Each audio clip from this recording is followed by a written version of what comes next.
wabarakatuh. Selamat siang, Bola Warmo. Kali ini kita akan berbincang dengan rekan kita yang berada di Afrika Selatan, yakni di Johannesburg dalam rangka Fellowship Global Against Transnational Crimes. Ya, saat ini kita sudah terhubung dengan rekan kita, Asad Asnawi. Selamat pagi. Halo.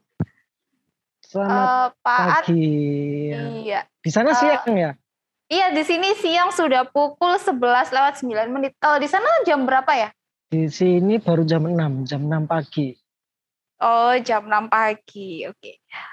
Gimana kabarnya nih sudah memasuki dingin hari... banget. Oh, dingin. Tapi kok nggak pakai jaket ya kayaknya? Kabar baik sih, alhamdulillah. Ini hari kedua apa ketiga ya? Ketiga.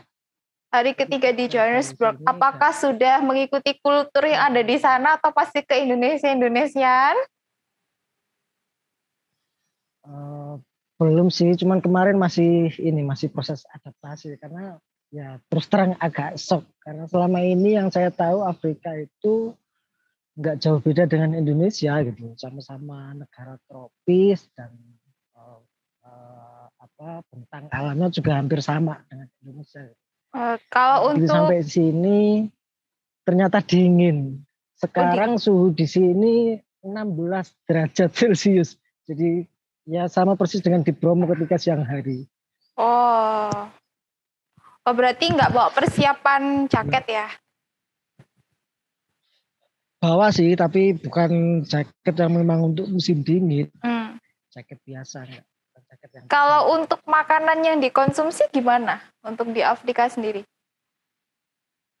Nah itu, karena saya kan agak susah ya soal makan. Daging nggak makan, ikan nggak makan, begitu. Nah kemarin selama sehari itu habis hanya untuk nyari tempat makan, cari nasi. Hari pertama saya hanya makan kentang sama ayam goreng. Terus kemarin ada sih beberapa restoran yang di tempat kita juga ada, misal kayak KFC, kemudian McD itu ada. Tapi ternyata pas saya masuk juga ternyata mereka nggak menyediakan nasi.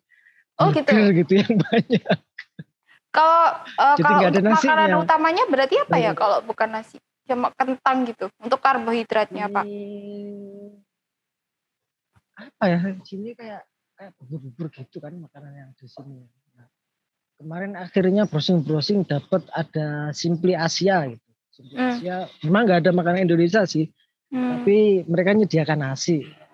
Nah, kemarin nyoba nasi goreng telur gitu kan, campur makanan Thailand. Nasi goreng telurnya Thailand. Kalau untuk kopi gimana kan Pak Ad sendiri suka kopi. Nah itu gimana kalau kopi di Afrika? Kopi ada di sini. Kebetulan ini kan di pusat apa ya, yang tempat saya tinggal ini kayak di pusat kota di kawasan elit gitu. Kita nggak bisa menjumpai masyarakat yang menggunakan sepeda motor.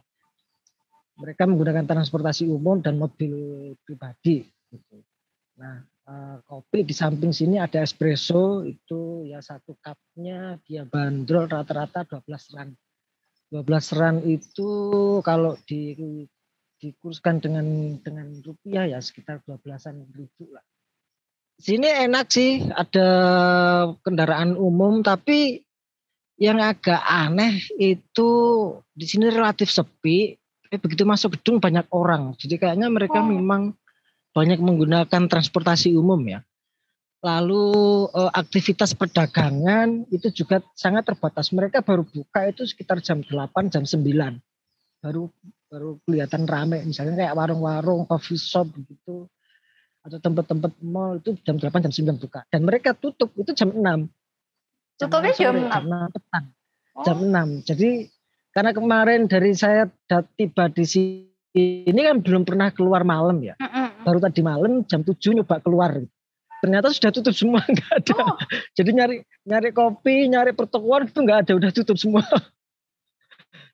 Jadi jam bisnis, kegiatan bisnis kayaknya terbatas banget. Itu saya sempat bilang kenapa jam segini sudah tutup begitu. Kok beda dengan in my country baru tutup jam 9. Nah, mereka nanya, kenapa di negaramu bisa begitu? I don't know, but it's usually how selama ini yang berlaku yang seperti itu gitu. Jadi jam 9 bahkan sampai jam 10 kan di tempat kita. Iya. Jadi jam 6 sudah sepi. Gitu. Ya sudah akhirnya balik. Ya untung aja kan saya bawa kopi dari Indonesia gitu. Jadi akhirnya bikin di kamar. Iya, padahal kan kalau saya baca nih Pak ya, Afrika itu kan termasuk, apalagi di Johannesburg itu kan termasuk salah satu ibu kota. Itu ibu kota kan, benar Pak ya? Itu daya belinya tinggi. Ibu kotanya ada Johannesburg sama Johannesburg. Kalau ibu kotanya bukannya Cape Town ya? Iya. Cape Town apa Johannesburg ya? Kalau Johannesburg itu di sini kan pusat pemerintahnya beda, dibagi ya. Di sini kayaknya ini pusat bisnis dan perdagangan. Di Ton itu pusat pemerintahannya, eksekutifnya di sana. Dan katanya juga dijuluki kota emas ya Pak ya? Betul, karena komoditas utama di sini itu mineral ya. Negara ini memang dari dulu memang kaya akan sumber daya mineralnya.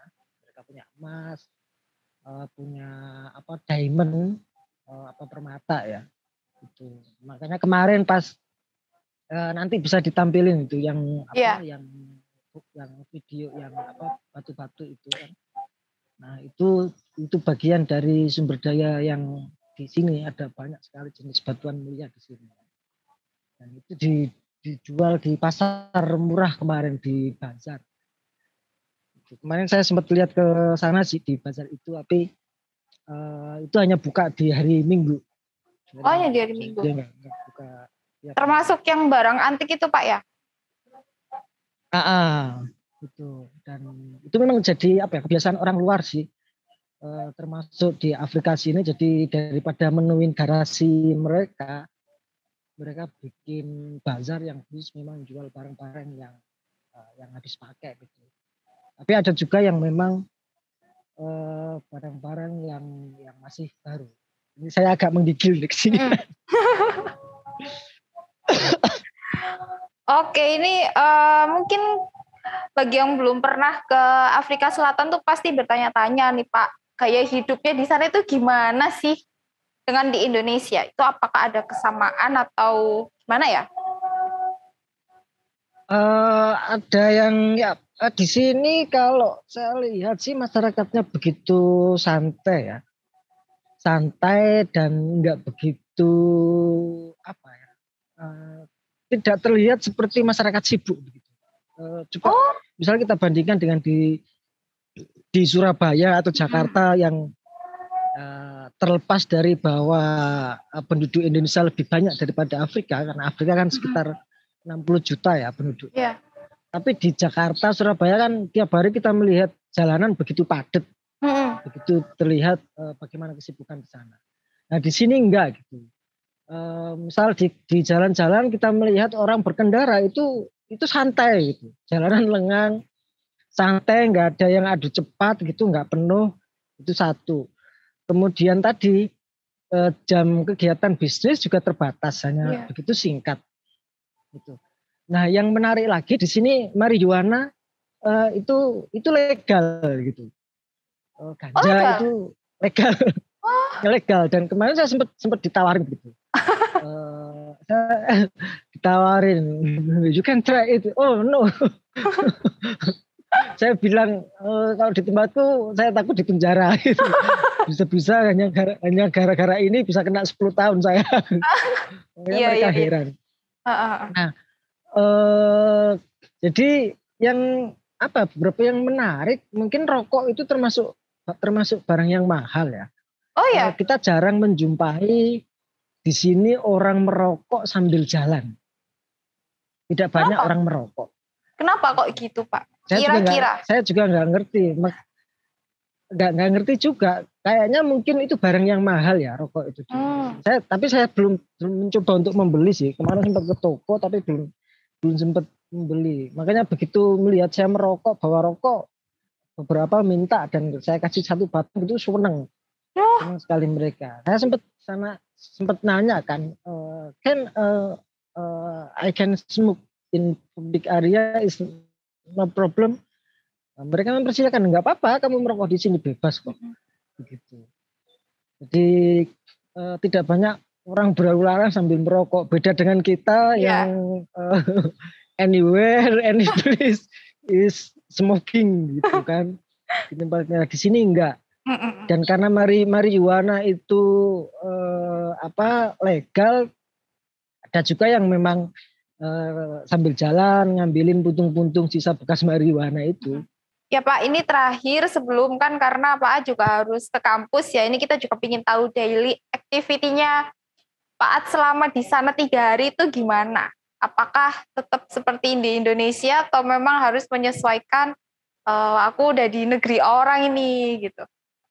Tidak banyak, hanya lebih banyak di kamar. Paling saya keluar itu hunting foto atau dokumen gitu, beberapa spot yang menarik. Sebenarnya pengen ke taman safarinya sini ya. Ada taman safarinya juga? Ada sih, kalau di Indonesia mungkin ada Taman Baluran itu ya. Oh iya. Itu namanya itu saya lupa. Nah kemarin pas datang sih sempat mampir ke rumahnya siapa, mantan presiden Afrika Selatan si Nelson Mandela itu kan. Presiden yang paling sosok yang begitu dikagumi oleh masyarakat Afrika Selatan yang begitu gigih memperjuangkan untuk menolak rezim apartheid gitu kan. Karena dulu kan Afrika begitu katakan rasialis begitu kan, antara warga kulit putih dan kulit hitam gitu. Karena dulu semua kegiatan perekonomian, bisnis, pemerintahan dikuasai oleh orang kulit putih yang jumlahnya hanya sekitar 10% penduduk Afrika begitu. Tapi mereka begitu mendominasi. Tapi satu hal lagi yang menarik juga di sini, oleh masyarakat sini begitu menghargai privasi begitu. Berbeda dengan di Indonesia yang misalkan ketika kita jalan kemana bebas ngambil video, ngambil foto keramaian begitu, di sini nggak bisa. Jadi you must get the permission untuk bisa mengambil gambar itu. Kemarin pas di pasar mana, di barang antik di bazar itu saya sempat diingatkan itu. Jadi Anda harus mendapatkan izin untuk mengambil gambar yang apalagi sampai menampilkan wajah orang-orang. Gitu. Jadi kalau tidak mendapatkan izin itu ya jangan melakukan. Jadi tidak bisa sembarangan ngambil. Jadi harus izin dulu. Itu sih. Tapi jadi, untungnya karena hari ini kan baru mulai ada kegiatan kan, baru mulai kegiatan. Oh iya. Kriminalitas juga masih tetap menjadi persoalan. Makanya kemarin saya juga sempat diingatkan gitu kan, jangan menaruh barang sembarangan. Karena para pencuri di sini itu mereka bisa bergerak cepat gitu. Langsung ambil, langsung lari, dan mereka juga tidak segan untuk membunuh hanya untuk mempertahankan barang curiannya begitu. Jadi saya sempat diingatkan. Padahal untuk Afrika sendiri itu sudah termasuk negara maju ya Pak ya, daripada Indonesia. Kalau dengan Indonesia sih mungkin sama-sama berkembangnya ya. Tapi kalau sama-sama berkembang. Kawasan sama-sama negara berkembang. Jadi kalau di kawasan Afrika, mungkin Afrika Selatan ini negara paling maju selain Mesir ya. Selain Mesir atau beberapa negara yang lain. Gitu. Tapi satu hal juga yang menarik, mereka semua tahu soal Indonesia dan soal Joko Widodo gitu. Jadi mereka senang begitu dengar kata Indonesia gitu, mereka langsung memberi applause gitu, mengajak tos gitu. Wow, Indonesia itu Joko Widodo begitu. Dan mereka juga sempat nanya gitu, Presiden Joko Widodo apakah akan kembali maju sebagai presiden gitu kan. Gimana Pak? Akan apa? Suaranya akan maju lagi, nyalon lagi sebagai presiden gitu. Oh iya. Si Joko Widodo. Saya bilang enggak, he's can to involve this election. Mereka nggak bisa, dan ternyata sama dengan presiden di sini sudah 2 periode dan nggak bisa maju. Oh iya. Ya baik Pak, terima kasih sudah sedikit berbagi ya. Banyak sih, banyak. Mudah-mudahan ini bisa Iya. bertahan. Sudah mulai bosan sih sebenarnya karena nggak bisa kemana-mana dan jam sore sudah semua tutup, ini kayak hidup di mana itu. Padahal mereka maju itu. Di sekitar sini banyak bangunan besar, perkantoran, bisnis ya, terutama bisnis gitu. Tapi saya nggak ngerti ya perhitungan mereka apa gitu. Atau misalkan warung kopi baru buka jam 9 dan jam 6 tutup, apakah itu cukup untuk menutupi beban operasional mereka gitu. Karena untuk pekerja rata-rata di sini upahnya ya nggak jauh beda dengan Indonesia, rata-rata 5.000 rand ya, 3.000 sampai 5.000 rand di sini. Kalau dikurskan dengan Indonesia ya sekitar 3 juta sampai 5 jutaan. Padahal sama aja. Oke ya, mungkin nanti sambil jalan bisa nemu angkringan yang bukanya jauh lebih lama Pak daripada warung kopi. Iya. Ya Pak, terima kasih. Saya kira itu salam untuk teman-teman kantor dan teman-teman di Indonesia. Semoga tetap sehat dan lancar. Ya amin, baik-baik juga di sana Pak, dan jangan lupa jalan pulang ya. Ya, terima kasih. Terima kasih. Ya. Halo, Bolo Warmo, masih di channel yang sama, Warta Bromo, live report dari Afrika Selatan.